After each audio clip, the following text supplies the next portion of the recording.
Let me show you how to add and style buttons on your site.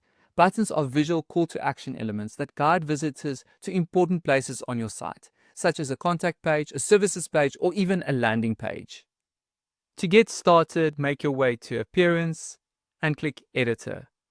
This will open the Site Editor, and then open the relevant page or post, in this case my home page, and then locate the section where you want to add your call to actions.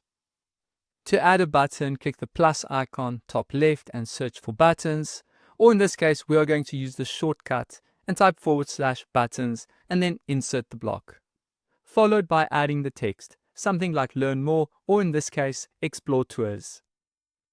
Then we can open the list view top left and select the parent block, as the individual blocks are within the main parent block. To add more buttons, click the plus icon within the main parent block and add the text, in this case contact us. If you want both blocks to be exactly the same size, you can change the width in the sidebar settings on the right of each block to 50%. And to style a button, open the Styles tab on the right. And from here, you can, for example, change the background color, update the font size, add a bit of space or padding around the content in the block, but you can always reset any changes. You can also give your block a rounded effect by updating the radius. In this example, we'll add a 10 pixel radius. Next, let's customize the block on the right, and then select the outline style, and also add a 10 pixel radius.